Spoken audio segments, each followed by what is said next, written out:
Alright, so let's go ahead and do some construction practice. Our first task is to construct a line segment AB that is going to be congruent to XY.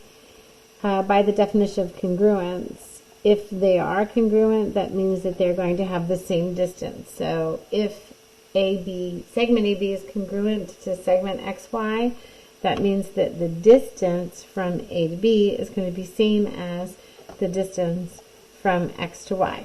So I need to take this and I need to transfer it over. And step one of a congruent line segment is to draw a line segment that's longer. That's really long, but that's okay. And now we want to measure what we have. So we'll take the bullseye compass and we'll slide this to the end point, and I'll go ahead and mark to show that I measured it. And then I'll create my end point for A. And I know then I have to put B right here at that same distance. And we'll call that point B. So now I know that AB is going to be congruent to XY because their distances between their coordinates are the same. I can do that with this compass too.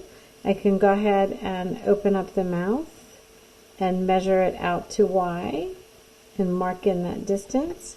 And then I can transfer that distance over here and I can mark it where B is and then connect it. All right.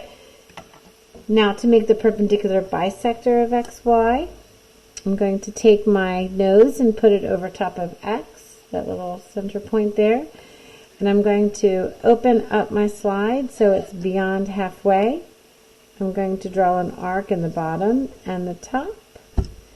I'm going to take that same distance from the other end point of the line segment, and I'm going to lock in that distance above and below my line segment. And where I connect these two is going to be my perpendicular bisector. And I know that this here is the midpoint and that these two segments are going to be congruent. All right. Now they want me to construct triangle ABC whose side lengths are all the same as XY. So this is kind of cool. I want you to think about this. And I'll go ahead and I'll get XY back on my compass. That's the distance from X to Y. So I can draw any old triangle here. I'll come over here into this white space. There's that base. And if I want it to be triangle ABC, I'll go ahead and name it point A. I need to know where point B is. And I'm going to remember that I have that distance locked in to my compass. So that means that's where B is. This part of the triangle, this part of the tail doesn't matter because that's where that distance is. So follow me here. If I want to make a triangle with those sides, this last side C is somewhere out here. The same distance from both A and B. So I'll mark those distances as such. Now I know this is where point C has to be because that is that same distance from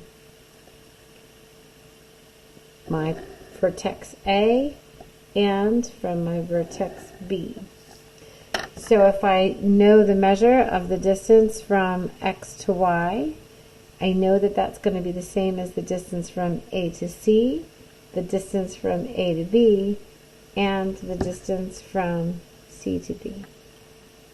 All right, construct CD so that CD, the distance from C to D, is equal to the distance from M to N plus the distance from O to P. So I'm going to go ahead over here and draw my line segment, and it's going to start with line segment or point C. And I know that I have to measure MN, so I'll set up my point there.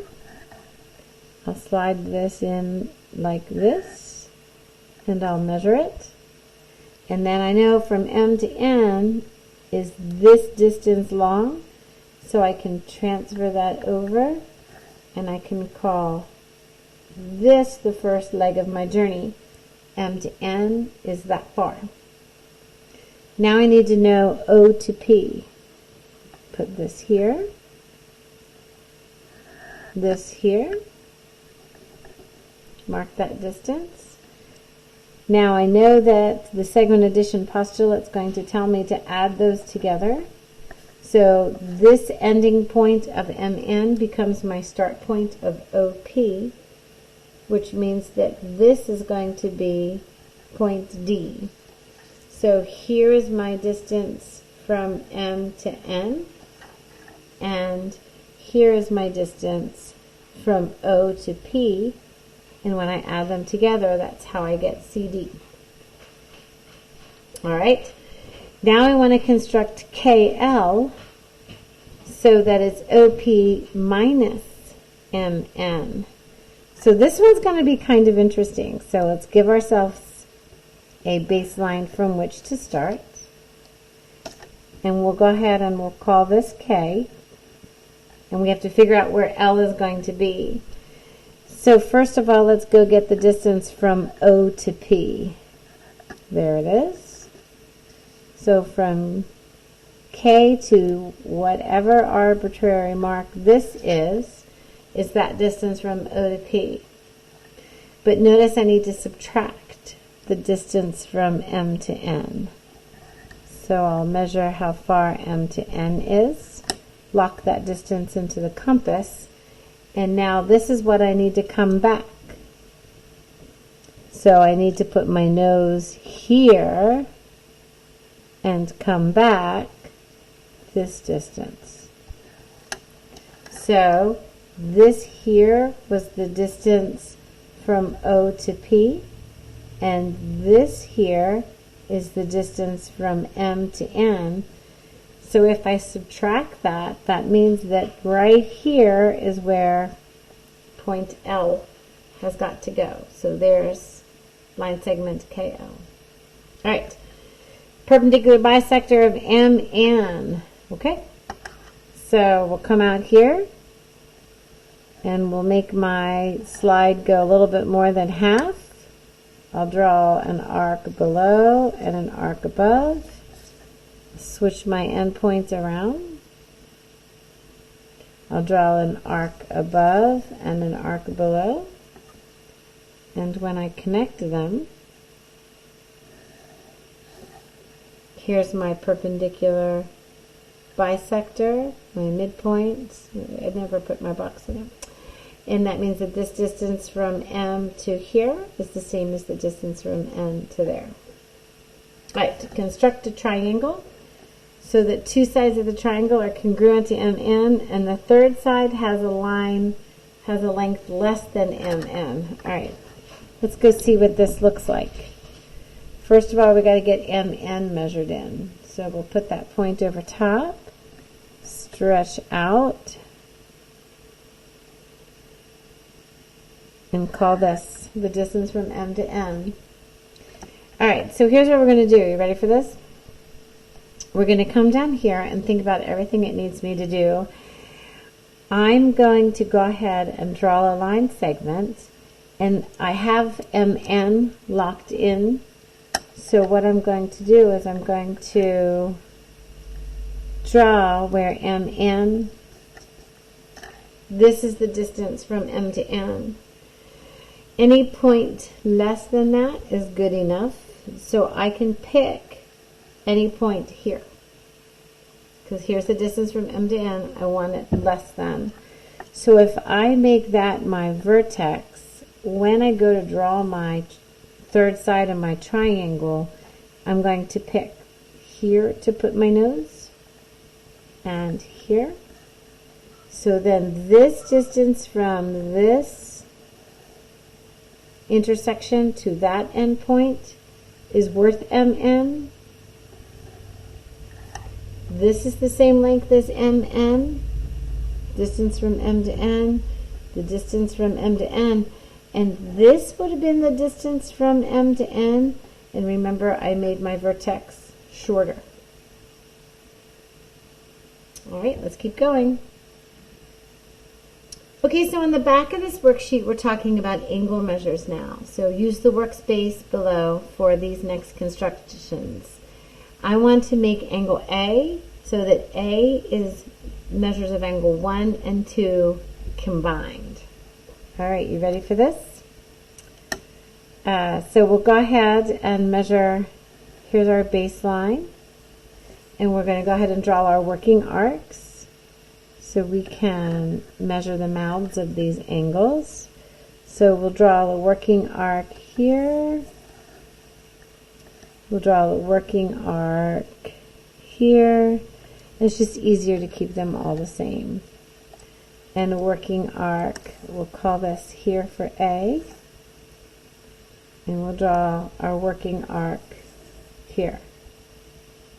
All right. Now what's going to happen is I have to measure angle 1. The distance from the base intersection with the working arc to here, I'm going to lock in. That's where it is. So if I come here, now I'm drawing this one in the reverse, but that distance is still going to be the same. Oh, I needed to make my working arc a little longer. Hold on.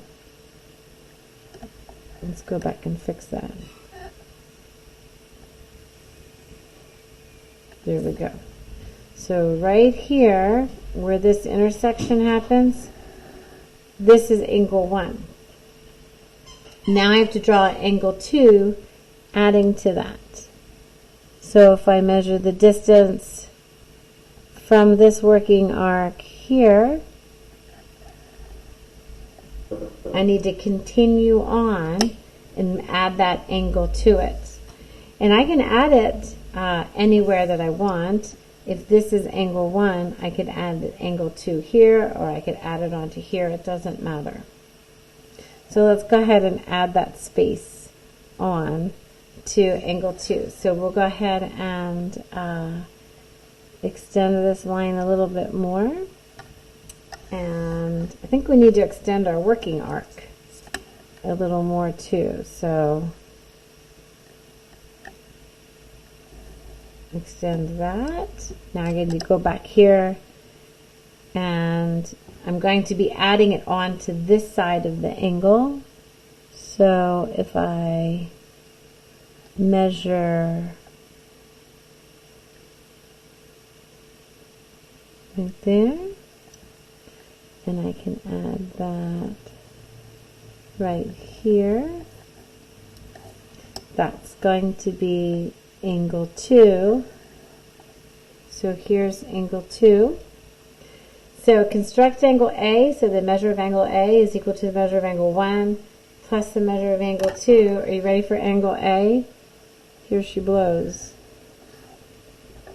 Here's where A is equal to. And then look how wide open this angle is. And if we got a protractor and we measured these two angles together, that's what we would get for A. Pretty big, right? All right. Now we need to do angle B, so that B is equal to 1 minus 2. So we already have angle 1 here. Let's take away 2. Here we added 2 to 1. Now we're going to take away 2 to 1. So let's go ahead and go back. And I still have this measurement in here for the mouth of angle 2 with this working arc. So instead of adding that measure here, I'm going to subtract it here. So this distance here represents what angle 2 is like. Here's angle 2. Here's angle 2. So then if I want to name angle B, so it's 1 minus 2, guess what? That's going to be, this is where angle B is going to be. Okay? You can hear my dog playing with his squeaky toy. Having a good time. All right, there's angle B. All right, so now we'll do angle C. so that the measure of angle C is twice the measure of angle 2. We'll start over here, okay? And we have to get our same working arc going on.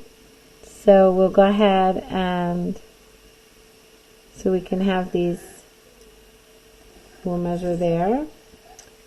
And then here's our working arc. And now what we'll do is we'll measure the mouth of angle 2. How wide is it at that exact point where the working arc is? And we'll say to measure up to one leg is there. And then to measure up to the next arc length is over here. So it's interesting how that works, because this is one angle 2 right in here. And then when we add the second angle 2 on here, so when we talk about the measure of angle C, so we'll talk here, the measure of angle C is going to be twice the measure of angle 2. And you can see both of those pieces in there.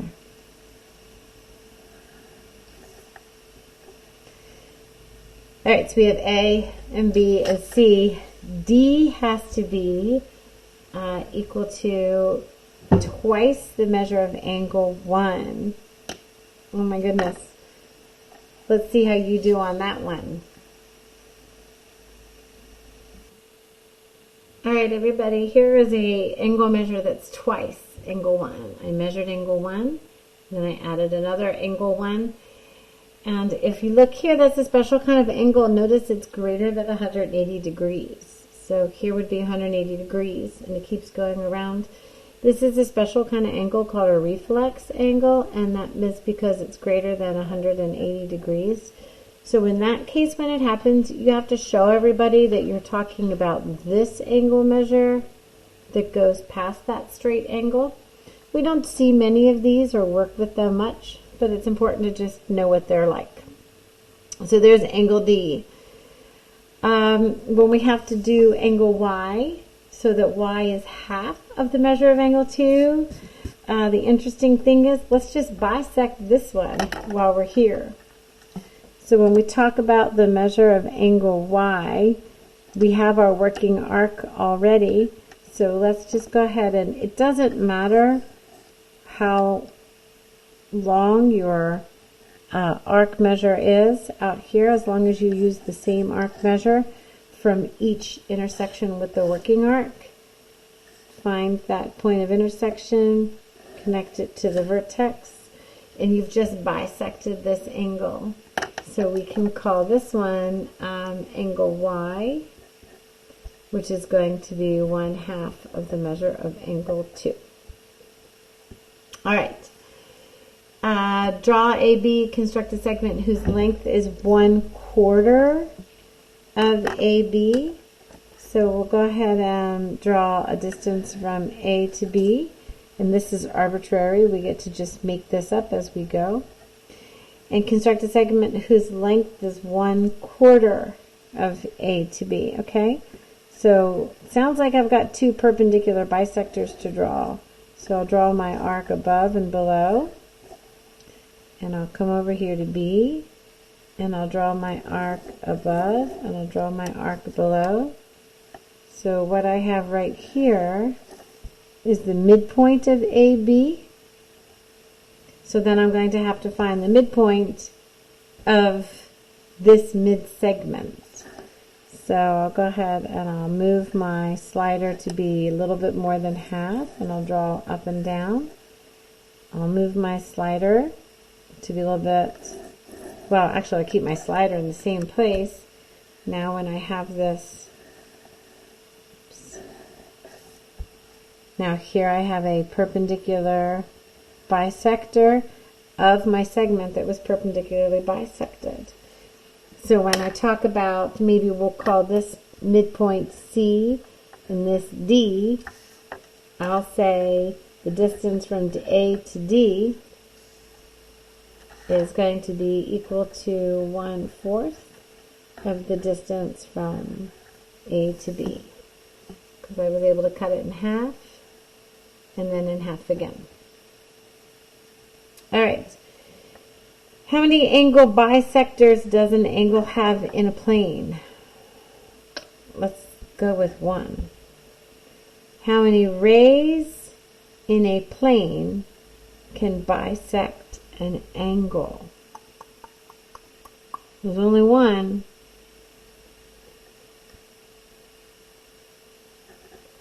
How many rays in space can bisect an angle? I gotta tell you, it's going to be infinite if you think about it. What do you think?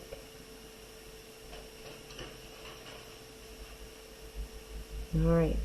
Draw angle A. Divide angle A into 4 congruent angles. Describe how to construct a 45-degree angle. And how would you construct an isosceles right triangle? All right. So I'm going to pause the video. You work on these and we'll come back. All right, everybody, I've been thinking about this infinite rays in the space bisecting an angle, and I think I might go back and say that it's 1 because that angle is a 2-dimensional space, and I'm still thinking 1 here. So let's make sure we talk about this, expand your mind, and think about it.